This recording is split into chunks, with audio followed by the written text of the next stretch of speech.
प्यारे मित्रों, आप सभी को आपके YouTube चैनल रवि कुमार अनु में स्वागत है। आज हम आदर्श विद्यालय स्कूल और नवोदय विद्यालय स्कूल के 9वीं कक्षा के पहला पाठ दुख का अधिकार पाठ के प्रश्नोत्तर देखेंगे। तो चलिए हम प्रश्नोत्तर के ओर चलते हैं। पाठ 1 दुख का अधिकार। निम्नलिखित प्रश्नों के उत्तर 1-2 पंक्तियों में लिखिए। पहला प्रश्न, किसी की पोशाक देखकर हमें क्या पता चलता है? उत्तर, किसी की पोशाक को देखकर हमें समाज में उसके अधिकार और दर्जा का पता चलता है।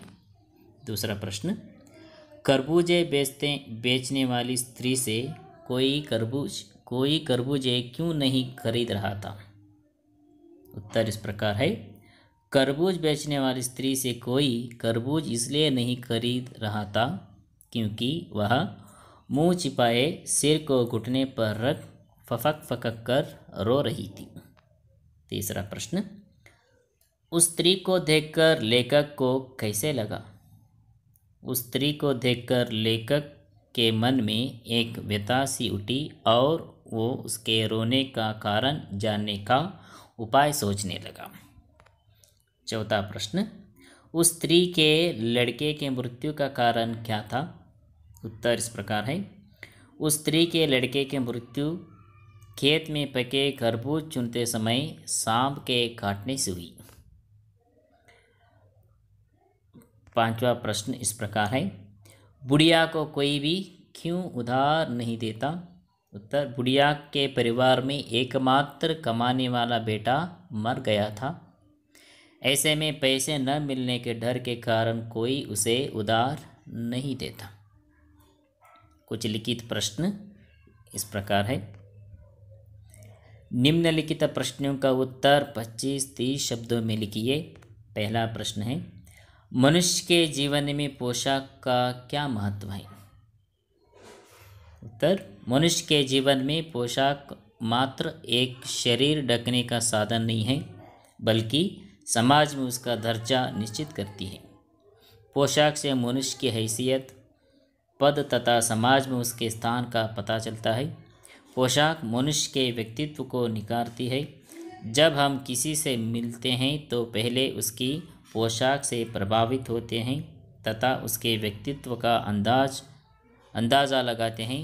पोशाक जितनी प्रभावशाली होगी उतने अधिक लोग प्रभावित होते हैं। दूसरा प्रश्न,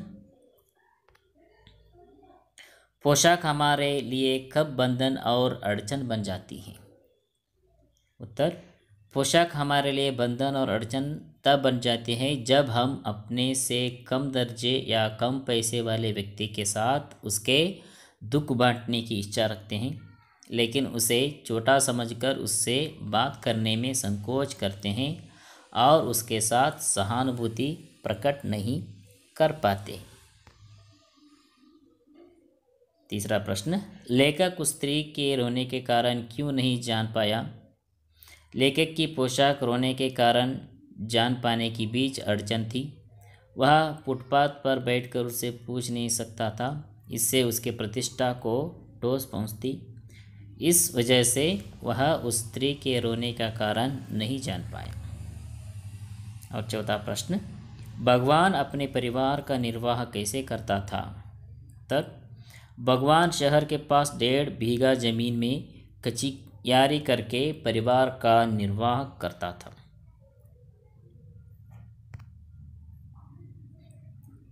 पांचवा प्रश्न, लड़के के मृत्यु के दूसरे ही दिन बुढ़िया खरबूजे बेचने क्यों चल पड़ी? उत्तर, बुढ़िया बहुत गरीब थी। लड़के की मृत्यु पर घर में जो कुछ था सब कुछ खर्च हो गया। लड़के के छोटे छोटे बच्चे भूख से परेशान थे। बहू को तेज बुखार था। इलाज के लिए भी पैसा नहीं था। इन्हीं सब कारणों से वह दूसरे ही दिन खरबूजे बेचने चल दी।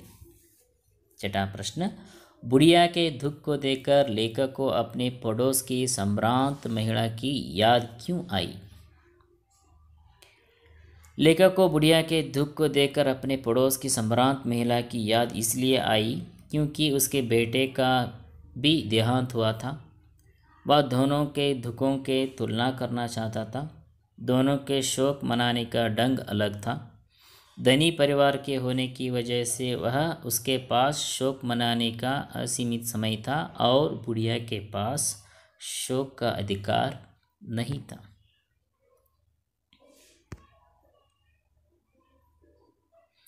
निम्नलिखित प्रश्न का उत्तर 50-60 शब्दों में लिखिए। पहला प्रश्न है, बाजार के लोग खरबूजे बेचने वाली स्त्री के बारे में क्या क्या कर रहे थे? अपने शब्दों में लिखिए। बाजार के लोग खरबूजे बेचने वाली स्त्री के बारे में तरह तरह की बातें कर रहे थे। कोई घृण से थूक कर बेहाय कर रहा था, कोई उसकी नीयत को दोष दे रहा था, कोई कमीनी, कोई रोटी के टुकड़े पर जान देने वाली कहता, कोई कहता इसके लिए रिश्तों का कोई मतलब नहीं है। परचून वाला लाला कह रहा था, इनके लिए अगर मरने जीने का कोई मतलब नहीं है तो दूसरों का धर्म ईमान क्यों खराब कर रही हैं? दूसरा प्रश्न, पास पड़ोस की दुकान से पूछने पर लेखक को क्या पता चला? पास पड़ोस की दुकान से पूछने पर लेखक को पता चला कि बुढ़िया का जवान बेटा सांप के काटने से मर गया है। वह परिवार में एकमात्र कमाने वाला था। उसके घर का सारा सामान बेटे को बचाने में खर्च हो गया। घर में 2 पोते भूख से बिलख रहे थे, इसलिए वो खरबूजे बेचने बाजार आई है। तीसरा प्रश्न, लड़के को बचाने के लिए बुढ़िया ने क्या क्या उपाय किया था? उत्तर, लड़के के मृत्यु होने पर बुढ़िया पागल सी हो गई। वह जो कर सकती थी उसने किया। वह ओझ को बुला लाई, झाड़ना फूंकना हुआ, नाग देवता की पूजा भी हुई। घर में जितना अनाज था दान दक्षिण में समाप्त हो गया, परंतु उसका बेटा बच न सका। चौथा प्रश्न, लेखक ने बुढ़िया के दुख का अंदाज़ा कैसे लगाया? लेखक उस पुत्र वियोगिनी के दुख का अंदाज़ा लगाने के लिए पिछले साल अपने पड़ोस में पुत्र की मृत्यु से दुखी माता की बात सोचने लगा, जिसके पास दुख प्रकट करने का अधिकार था तथा अवसर दोनों था, परंतु यह बुढ़िया तो इतनी असहाय थी कि वह ठीक से अपने पुत्र की मृत्यु का शोक भी नहीं मना सकती थी। पांचवा प्रश्न, इस पाठ का शीर्षक दुख का अधिकार कहाँ तक सार्थक है? स्पष्ट कीजिए। इस पाठ का शीर्षक दुख का अधिकार पूरी तरह से सार्थक सिद्ध होता है, क्योंकि यह अभिव्यक्त करता है कि दुख प्रकट करने का अधिकार व्यक्ति की परिस्थिति के अनुसार होता है। यद्यपि दुख का अधिकार सभी को है। गरीब, बुढ़िया और संभ्रांत महिला दोनों का दुख एक समान ही था। दोनों के पुत्रों की मृत्यु हो गई थी, परंतु संभ्रांत महिला के पास सहेलियों थी, समय था, इसलिए वह दुख मना सकी। परंतु बुढ़िया गरीब थी, भूख से बिलखते बच्चों के लिए पैसा कमाने के लिए निकलना था। उसके पास न सहूलियतें थी न समय। वह दुख न मना सकी। उसे दुख मनाने का अधिकार नहीं था, इसलिए शीर्षक पूरी तरह सार्थक प्रतीत होता है।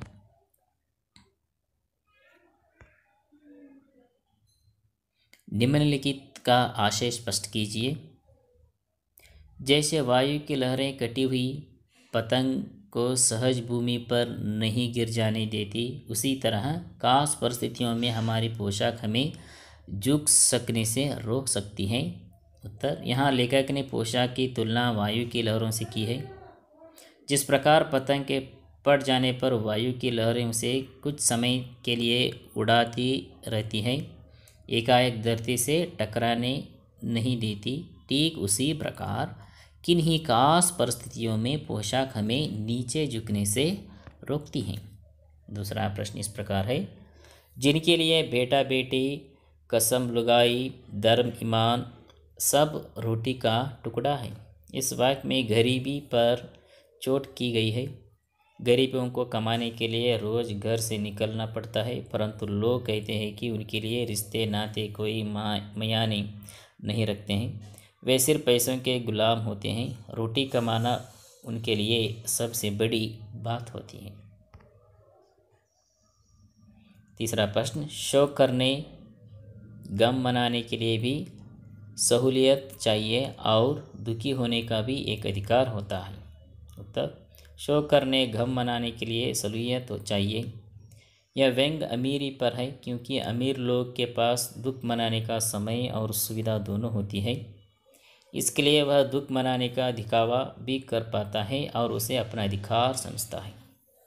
जबकि गरीब विवश होता है, वह रोजी रोटी कमाने की उलझन में ही लग रहता है।